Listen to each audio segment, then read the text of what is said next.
Айгөл Әхмәтғалиева. Йылама Сәрвиназ. Үздіріп құш сайрап қойды. Асқы қатта яшәүчеләр шитлектәге кенәриләрен бүгендә балконга чыгарган, шуның тавышы. Сәрвиназ ай шәүләсе төшкән суқмакта кадерсез аунап яткан миләш тәлгәшләренә күз төбәп, хәтсездән басып тора иде. Балконның ярым ачык тәрәзәсе аша уйнаклап кергән төнге җилбәзәк җил шәрә иңбашларына салкынча сулыш өрә башлагач кына туңып киткәнен тойды ул.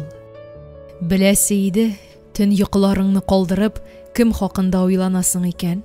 Уйлары белән мавыгып, иренең дә балконга чыгып басуын искәрмәгән икән, Сәрвиназ сискәнеп китте. Куркыттың бит, сине дә йокы алмыйм әллә? Аның соравы җавапсыз калды.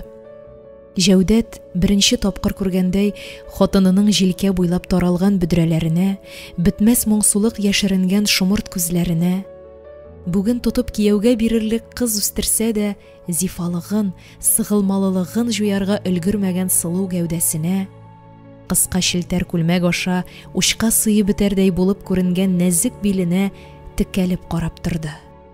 Аннан үзенең пижама кесәсеннән тәмәке кабы чыгарып, ашаргамы юкмы дип икеләнгән сыман бер ара кулында әйләндергәләде.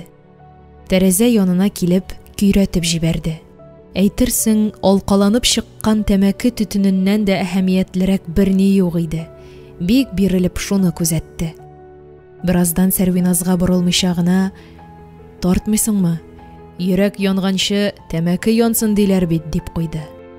"Куйсана урынсыз шаяртуларыңны."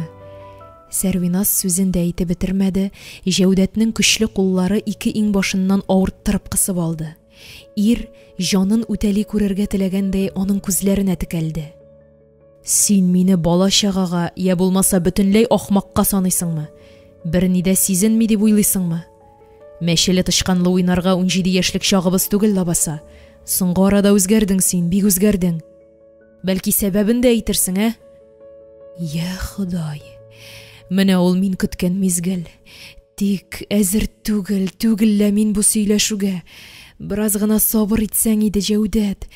Уй йомгагымның очына чыкканчы булса да түссәң иде." Аның уйларын укыган шикелле, Җәүдәт җанны туңдырырлык салкын карашы белән янә хатынының йөзенә төбәлде. "Сораудан качам дисең инде. Иртәгә, берсе көнгә сөйләшербез әле дисең, значит. Ә менә минем бүген сөйләшәсем килә, чорт возьми." Җәүдәтнең йодрыгы һаваны кыйнап узды. Аннары көтелмәгән, гаять тыныч тавыш белән: "Яклыйк булмаса", дип өстәп куйды. Авыр адымнар белән ишеккә юнәлгән иренең төз гәүдәсе бөкрәя төшкән кебек тоелды Сәрвиназга. Шул мизгелдә аның иңнәренә сарылып, үкси-үкси елыйсы килеп китте.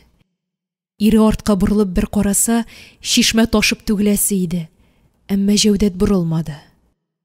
Сәрвиназ чуалып, юмарланып беткән уйлары белән янә япа-ялгыз калды. Җан тынычлыгын алырга уч төбеннән аз гына зуррак хат кисәге җитте. Аны ачып, беренче сүзе күзгә ташлануга ук Сәрвиназ бармак очлары учак теленә эләккәндәй хатны идәнгә ыргытты. Шакмаклы дәфтәр битендә кыл уртада ярылып яткан сүз ничә еллар дәвамында бер ишетергә зар-интизар булып тилмерүләренә соңлаган җавап рәвешендә аяк йөзенә сарылды. Ниндидер әрнү, гәрләнү хисе бер бөтен булып, хатынның сулышын кысты, тын алырга ирек бирмәде. Шулай да идәнгә иелеп, кәгазь кисәген күтәрергә, аны бөгәрләп, почмакка томырырга көче җитте. Аннан соң тәмам хәлсезләнеп, диванга сыгылып төште. Өйдә беркем дә юк иде. Рәхәтләнеп, йөзе сулып, суырылып калганчы, балалар күк әле үксеп, әле үкереп елады Сәрвиназ. Тынычлана төшкәч, турайып утырды да, кисәк кенә сикереп торды. Бөгәрләнгән хатны җирәнеп кенә кулына алды да, бер тын текәлеп торды. Барыбер ачып укыйсын белә иде. Үз-үзен артык газапламады. Тигезле-тигезсез эре хәрефләр күз алдында биешсә дә, үзенә атап язылган юлларны бер түгел әллә ничә кат укып чыкты. Укыды да, нәк баягыча йомарлап, яна пышмакка тымырды. Инде ничә көн шушы хат тынғы бирми, йокы күрсәтми Сәрвиназга. Ялгыз калганда еш кына үз-үзе белән сөйләшүен аңлап, хатын корт чаккан шикелле сискәнеп китә. Башыңны булай уйга салып йөрсәң, акылдан язуда күп сорамас. Җәүдәте белән киңәшләшергә бер түгел 100 талпынды. Тик нидер чабудан тарта, тоткарлы иде. Инде онытасы килгән үткәннәр онытылып, төзәлергә тиеш җәрәхәтләр төзәлеп килгәндә, барысын да яңартып, бәгыргә кан саудыру кирәк түгел. Кызым, имеш. Кагаз битенә шушы сүзне сырлаганда, Гариф карт ни уйлады икән? Сабый чакта курчак кебек матур, орчык кебек бөтерчек кыз иде Сәрвиназ. Тик үсмер өлешенә тигәне генә тау ташлар авырлыгы булды. Өйләренә афат үтеп керде. Айык чагында әүлиягә тиң әтисе авызына аракы эләксә аждаһага әверелә иде. Мал табибы булып эшләгәч, әле берсе, әле икенчесе чакыра үзен. Аяк ялын исә шул зәхмәт белән генә түләргә дигән закон бар диярсең. Җитмәсә, колхозы да хезмәт хакын аракылата гына бирә башлады. Үзәккә үткәне өйгә кайткач, кул астындагы бөтен нәрсәне кырып җимерү генә түгел, тагын аракы таптырып, хатынын газаплау иде. Җитмәгәне артыннан үзе ике аягының берсен дә атламый, Сәрвиназны ияртеп урам буйлап Зәкия теләнә. Төн уртасында кеше тәрәзәсен шакып аракы сораган әнкәсенең мескен, гаҗиз кыяфәте бүгенгәчә куркыныч бер төш кебек күз алдыннан китми җафалый. Ә ул чакта әтисе өйдән куып чыгарган төннәрдә, күрше күләндә яки лапас түбәсендә, мунча өй алдында кунуларны онытырлыкмы? Иртән идәндә гырлап яткан ата кешене көч-хәл белән караватка илтеп салгач, китап дәфтәрләрне ничек кирәк алай җыештырып мәктәпкә китүләрне. Укытучы ниндидер синус-косинуслар турында сөйләгәндә, әти тиешле кешенең бүгенге җирәнгеч чырае, авыз тирәсеннән агып төшкән селәгәе, юеш чалбары истән чыкмый тинтерәтүләрне. Әдиптә, җәдиптә җавап кайтарырлык хәле булмаган кызны укытучыларының бу хәтле аңгыра булырсың икән балакаем дип бөтен класс алдында мыскыл итүләрен. Юк, буларның берсен дә онытырлык, гафу итәрлек түгел. Ә соңгы тамчы, гөл чәчәге кебек сылу булып үсеп килгән Сәрвиназның, буй җиткереп килгән кызның мизгел эчендә чигә чәчләрен агарткан соңгы тамчыны, соңгы төнне кая куясың? Нәкъ шундый ук гадәти көн иде. Гадәти. Көндез ап-аек булып, туры атлап чыгып киткән ата кеше кичкә тагын кемдәдер сыйланып кайтты. Баскыч буен күрәмәгәнсең. Сүз җебенең булай башлануы хәерлегә түгелен әнкәсе дә, Сәрвиназ да бик яхшы белә. Тавыш куптарыр, бәйләнер өчен һәр вакыт ниндидер сәбәп кирәк. Нәрсә? Хәзер минем белән сөйләшүче дә юкмы әллә? Ата кешенең тавышы биердән чыга иде. Кири торасың, ява тора, көн буе буран котыра бит бүген. Зәкия кир юып маташкан җиреннән башын күтәрмичә генә җавап кайтарды. Өстәл артында бәрәңге турап утырган Сәрвиназ эндәшмәде. Тешләрен дә, пычак савында ныграк кысып эшен дәвам итте. Үсеп җиткәч, әти кирәкми, шулаймы? Нәрсә утын пүләнедәй катып утырасың? Мишкә тотына алпан-тилпән киез итеген салырга иелгән Гариф сөрлегеп китте. Тор, атаңның итеген салдыр. Зәкия юеш кулын халат итәгенә сөртә-сөртә ир кисәгенә ярдәмгә ашыкты. Сиңа әйттемме ни? Гариф башындагы бүреген идәнгә томырып, хатынына акаеп карады. Алла бәндәсе, сиңа кем салдырса да ярамыймы ни? Зәкиянең дә сабыр савыты тулышып килә иде. Җитеп беткән кызыңнан да уялмыйсың ичмаса, әдәм гыйбрәте. Хатын сүзен әйтеп бетерә алмады. Ирнең кизәнеп торып сугуыннан сыгылып төште, борыныннан кан китте. Сәрвиназ исә ташсын кебек кирфек какмый әтисенә төбәлде. Көн буе икәүләп өстерәлеп йөриләр дә, миңа каршы килеп маташалар ишо. Ике проститутка, сөйрәлчек. Гариф ниндидер канәгать чырай белән аркасын мишкә терәп идәнгә сузылып утырды. Сәрвиназ өстенә шакшы су куелгандай бөрешеп калды. Ата кеше авызыннан яңгыраган сүзләр аның җанына ук кебек кадалды. Бу дөньяның пычраклыгыннан, бөтен мәшәкатьләреннән бердән-бер котылу чарасы табып сыенган кебек, кулындагы пычакны күкрәгенә кысты. Тастымал белән йөзен сөртеп маташкан ана коты очып кызына томырылды. Бар кызым, әйберләреңне җыештыр. Ашау кайгысы булмас монда тагын белыгә рәшкесе кузгалса. Ана мөмкин кадәр сабыр булырга тырышып кызын өстәл артыннан торгызды. Бәрәңге кабыгын сыер алдына гына салып кер балам. Аннан бәләсеннән баш аяк дигәндәй пычакны кулындагы чүпрәккә төреп шкаф тартмасына яшерде. Сәрвиназ идәндә җәйрәп утырган әтисенә нәфрәт тулы караш ташлады да, иске пәлтәсен җилкәсенә салып өй алдына атлады. Яралы кош баласыдай тыпырчынган йөрәгенең тынычлануын көткән сыман салкын сәкегә килеп утырды. Эчмәгән чагында исемеңне мин сайладым кызым, тел очында җырлап тора дип йөзен балкытып елмайган әтисенең җен алыштырган кыяфәткә керүе башка сыймаслык, акыл кабул итмәслек бер нәрсә кебек тоела. Аракыны уйлап табучыларны да, кеше затларын тилертер өчен аны сатучыларны да, әтисенең хезмәтенә шул каһәр суккан белән түләүчеләрне дә, үз-үзен белештермәс хәлгә килгән чылыкынган әтисен дә җаны тәне белән күрә алмас булып, йодрык йомарлап яшәү, чәчәккә бөреләнеп килгән кызга коточкыч авыр икәнен кемнәр төшенер? Авыл халкы өчен әнкәсе күптән Исерек Гариф хатыны булса, Сәрвиназ Исерек Гариф кызы. Кемдер жәлләп, кемдер көлеп, кемдер мыскыллап шулай дип кенә тамгалый аларны.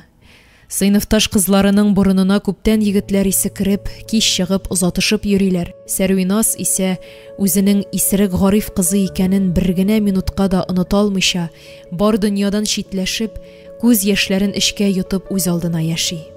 Бу хурлыктан, бу ярлыктан котылу мөмкинлеге кызның башына бер түгел, 100 килгәндер. Әмма әнисенең булай да иртә сулган йөзе, бердән берем дип Сәрвиназга төбәлгән күзләре кызны акылсыз адымнардан тыеп тора. Сәрвиназ авыр сулап сәкедән кузгалды. Өйдә тагын кара тавыш күтәрелеп килә иде. Әтисенең карлыккан тавыш белән бер ярты тап, тамак чатный дип әмер бирүе колакны ярып керде. Алдыма китереп утыртмасаң, дөньяны көл итәм. Кыз колакларым ишетмәсен дигәндәй пәлтә якасын күтәреп куйды. Бәрәңге кабыгы салынган чиләкне тотып ишек алдына атлады. Кар салырга өлгергән сукмактан бата шума абзарга юнәлгәндә, башында бер генә уй бөтерелә иде. Яшәү дип атарга тел әйләнмәгән бу тормыштан ничек котылырга соң? Әтисен дә, әнисен дә, үзен дә ничек коткарырга? Кипкән пешән, сөт, сарык йоны, тагын әллә нинди исләр бергә кушылып аңкыган абзар эчендәге тынлыкны ала сыерның ипләп кенә күшәгәне боза. Сәрвиназ кулындагы сыйны тагаракка бушатты да, караңгылыкка ияләшеп килгән күзләрен бер ноктага төбәп, уйлар чыңгылында онытылып басып торгач, өйгә тартмаган аякларын сөйрәп кенә чыгу юлына борылды. Туктап, бәрәннәр яткан бүлемгә күз төшерде. Бер-берсенә сыйнышкан бәләкәчләрнең бөдрә туннарын үрелеп сыйпады. Абзар ишеген ачып җибәрүгә кыз күз алдындагы күренештән шашып калды. Кышкы буранга кушылып, тирә якта ялкын телләре биешә. Аларның өе дөрләп яна иде. Сәрвиназ атлый да кычкыра да алмады. Теле мизгел эчендә аңкавына ябышты, аяклары тыңламаска әйләнде. Әткәй, әнкәй дигән фикер дә каяндыр янәшәдән генә сызылып үтте. Кыз бер мәлгә уйлау сәләтен югалтты. Сихерләнгәндәй йорт бүрәнәләрен чылгап алган галәмәт зур учакка карап катты. Кул аякларының кинәт кенә ток суккандай дерелди башлавында тоймады ул. Ниндидер мәгънәсез чырай белән кадакланып торуын белде. Мизгелнең кайсыдыр бер өлешендә үзен дә шул ут эчендә хис итеп, бу мәхшәрдән ераккарак китергә, яки киресенчә шул мәхшәр эченә кереп качарга, югалырга теләде. Тик гәүдәсе аңа буйсынмый иде. Шулай да бераздан ниндидер сәер көчкә ияреп, кыз кирегә, абзар эченә аякларын шуыштырды. Утын әрдәнәләре өелгән почмакка нигә, ничек, ни өчен барып йылышуын да аңламады ул. Читтән күзәтеп күреп торучы булса, кызның сабыйлыгы да чыгып бетмәгән йөзендә елмаюга тартым тилемсә бер чалым абайламый калмас иде. Әйтерсең лә кул чугыдай кыска гына гомерендә күтәреп арыган ниндидер авыр йөктән арынырга җыенуы. Юк, Сәрвиназ акылын җуймаган иде. Ул якында гына кычкырышкан кешеләр тавышында лапаска төшә, малларын булса да чыгарыгыз дип акырышканнарын да аерым ачык ишетте. Тик үзеннән аваз өн чыгара алмады. Киресенчә, кемдер күреп алудан курыккан сыман җиргә чүкте дә аркасын утын өеменә терәп күзен йомды. Инде аяклары гына түгел, бөтен тәне өянәк тоткандай калтырана башлады. Теше тешкә бәрелеп шакылдавы үзенә үк ишетелә иде. Тик кыз тәнен дә, җанын да тыңлата алмады. Менә барысы да бетәчәгенә, алда әтисен дә, әнисен дә, үзен дә бер кайгысыз, борчу хәсрәтләрсез, тамгасыз бөтенләй башка дөнья көтәчәгенә ышаныч, көч өстәдеме? Күкрәген ярып чыгам дип типкән йөрәге кинәт тынычлана төшкәндәй, алай гына да түгел, туктап ук калгандай тоелды. Сыер мөгрәгән, сарыклар кычкырган тавышларны күмеп, абзар алдында ут көлтәсе пәйда булды. Сәрвиназ барыбер сабый бала иде әле. Бу олы галәмдә гади кешеләрнең тузан бөртегенә тиң җан иясе икәнлеге турында да, ул җан ияләрен кулларында курчак итеп уйнаучылар хакында да, аракы дигәннәренең әнә шул курчакларны ничек кирәк, шулай биетүче җеп булуы турында да уйламый, уйлый белми иде. Айрым бер катлам кешеләренең тормышы алдагөл булсын өчен ак-караны күрми бил бөгүче сукыр-чукраклар кирәклеге дә аның өчен битләре ябык китап. Әтисе шикелле меңләгән, миллионлаган җаннарның корбанга әверелүе кемнәргәдер бик кулай булуын да аңламый әле ул. Кыз бер генә кешене, бер бөтен булып яшәргә тиеш гаиләләренең тынычлыгын урлаган, кан яшь түгеп гомер кичерергә мәҗбүр иткән әтисен генә гаепли иде. Менә хәзер берничә адым аралыкта пәйда булган яктылык гүя ул хыялланган бөтенлекне вәгъдә итә иде. Кыз яктылыкка каршы атламады. Уйган, изрәгән, үзен үзе тыңлата алмаган халәттә дер-дер килеп утыруын белде. Бакча яклап кыз пысып утырган почмак артында кисәк кенә трактор кабызган кебек котсыз тавыш ишетелде. Сәрвиназ ике тезен куллары белән кочып, янә өнсез калды. Каршыга килгән ут ташкынына караганда, колакны ярып кергән тавыштан курку хисе көчлерәк булып чыкты. Кыз ирексездән бөрешеп, башын тезләренә таба иде. Шул мизгелдә баш очында нидер чатыр-чатыр килде, нидер ярылды, нидер җимерелде. Кыз күз чите белән аерым ачык итеп үзенең чигәсенә терәлеп диярлек торган пычкыны күрде. Хәер, маңгай күзе белән күрдеме? Әллә шулай тоелды гынамы? Әллә инде эчке бер тоемы белән абайлады? Ничек кенә булмасын, әҗәлнең каш белән күз арасында икәнлеген искәртеп, янәшәдә тегәрҗеп калынлыгы гына арада пычкы чылбыры абзар тактасын телеп төшерде. Дружба пычкысы белән арткы стенаны ярып, малларны чыгарырга ашыккан күрше иренең ахылдаганы бакчаны яңгыратты. Анда кеше, анагызны! Ир авызыннан яңгыраган тозлы борычлы сүзләр һаваны яшен камчысы урынына ярып үтте. Ул кулында пырылдап эшләгән пычкыны сүндереп тә тормыйча кырыйга ыргытты. Үзе кар өстенә тезләнеп, башындагы колакчынлы бүрекне читкә алып очырды. Һава җитмәгәндәй сырма төймәләрен шишеп ташлады. Аннан гына исенә килеп, бармаклары белән чәчен тарый-тарый, яралы аю кебек үкерергә тотынды. Шырпы кабы хәтле ара калган, башын... Ул акылдан язган кеше күк бер сүзне тулгандырганда, эшне аңлаган иратлар Сәрвиназның камырга әйләнгән гәүдәсен күтәреп алдылар. Кыз хушын җуйган иде. Ике яхшигә чәчләре аппак төскә кергән күрше кызына карап ах иткән ир заты үзенең маңгаенда да бер тотам ак учма барлыкка килгәнен әле белми иде. Соңыннан әти тиешле кешенең бензин сибеп йортка ут төртүен, аннан хахылдап урамда басып торуын, әнкәсенең мөгъҗиза белән тәрәзәне ватып кар өстенә сикерүен өзек-өзек вакыйгалар итеп бер-берсенә ялгарга күпме генә тырышмасын, Сәрвиназ әтисенең бу вәхши адымын аңлый да, кичерә дә алмады. Хәер, хатыны я кызы каршына кичерү сорап килгәне булдымы Гарифның? Больницада ятканнан соң да, мәҗбүри хезмәттән кайтканнан соң да күзләренә күренмәде. Эшүен ташлаган, башка хатынга өйләнгән дигән сүзләрдән башка ул яшәгән тарафлардан хәбәр ишетелмәде. Гәрләнгәндер әнисе, рәнҗегәндер, әмма сиздермәде. Теш кайрап, ата кеше турында кыек сүз катмады. Авылдашлар, туганнар ярдәме белән кичкенә генә йорт җиткерде. Тормыш йөген арык иңнәре белән генә түгел, теше тырнагы белән сөйрәде. Әйтерсең, Гариф атлы ир заты, яратып кавышкан ярты жаны, кызының әтисе теге кичне күкне ярып мәңгелеккә күчкән иде. Зәкия аны ни яхшыдан, ни яманнан тел тибрәтеп искә алмады. Ә менә Сәрвиназ кичерә алмады әткәсен. Җанына шул кичнең күмер карасы ягылып калган диярсең. Нәфрәт һәм ачудан кала берни юк кебек. Дөрес, кичләрен йокларга яткач, күз алдында әтисе белән икәүләп рәсем ясап утырган, шомырт җыйган, качышлы уйнаган бала чагы килеп йөдәткән мәлләр дә әс түгел. Әллә кая кереп качкан әтисен таба алмаганда да, шомырт куагына күлмәк итәге эләккәндә дә, иркәләнеп еларга тотынган кызчыкны каршында ялт пәйда булган әткәсе көчле кулларына күтәреп алыр иде дә, «Елама, Сәрвиназ, елама, сандугач» дип үчекли көлә юатыр иде. Әмма кыз ул матур мизгелләрнең төшкенә булганлыгына үзен ышандырырга тырыша.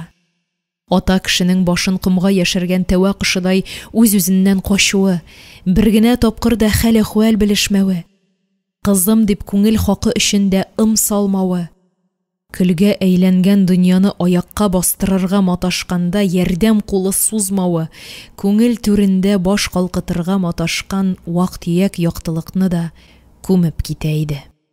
Үсмер чакта ук чаларырга өлгергән чәченә шомырт каралыгы әйләнеп кайтмаса да, буяп торгач, күзе күнекте Сәрвиназның. Ата кешенең хыянәтенә генә күнегерлек түгел иде.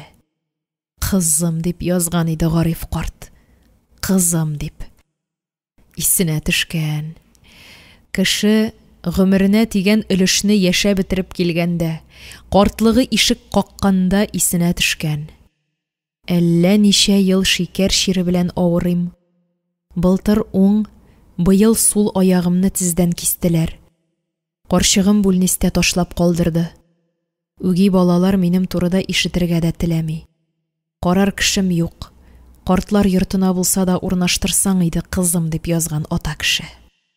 Шушы хәбәрне ирештергән хат кисәге җан тынычлыгын алды да инде Сәрвиназның.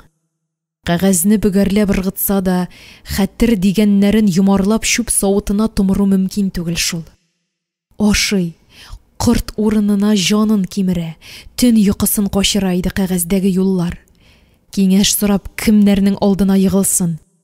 Әнисенең бакыйлыкка күчкәненә дә ничә еллар, җәүдәтенә сүз катарга әле дә булса батырлыгы җиткәне юк. Иренең нинди дә булса катгый фикергә килүеннән түгел, үзенең йомшаклыгыннан курка иде хатын. Бу хакта сүз башласа, Сәрвиназ җәүдәтнең «Онот, ул сине оныткан кебек дөньяда барлыгын онот» дип әйтмәячәген бик яхшы белә иде. Үзебезгә алып кайтыйк. Яшәгән кадәре яшисе калмагандыр. Нинди генә булса да, ул бит сиңа ата кеше. Ата кеше? Син бит минем тормышымның һәр сәхифәсен бик әйбәт беләсең. Беләм. Синең олы йөрәкле икәнеңне дә беләм. Шулай булмаса, 20 ел буе күз карашыңнан аңлап яшәр идемме, Миләшем? Миләшем. Җәүдәтнең Сәрвиназга яратып дәшә торган сүзе ул. Мин синең чибәрлегеңә түгел, горурлыгыңа гашыйк булдым бугай. Бүтәннәр белән чагыштырганда син буй җитмәслек биеклектә бит, көзге Миләш кебек, дигән иде бер вакыт Җәүдәт Сәрвиназны шаккаттырып. Менә бүген дә шул татлы сүзе белән болай да мөлдерәмә күңелне тагын тулыштырып җибәрде. Елама, Сәрвиназ. Елама, Миләшем, диде Җәүдәт хатынын кочагына алып. Нинди генә булса да, ул бит синең әтиең, дип баягы сүзләрен кабатлады. Елама, Сәрвиназ. Башын күтәреп иренә караган шәйгә хатынның күз алдыннан яшь пәрдәсен йыртып, әтисенең ап-айнык ир уртасы чагы сызылып үтте. Колагына нәни кызчыкның иркәләнеп кенә көйсезләнүе һәм аны юатып, кытыршы кулы белән чәченнән сыйпаган әти кешенең «Елама, Сәрвиназ, елама, Сандугач» дигән тавышы ишетелгәндәй булды. Резидә Сәләхова укыды.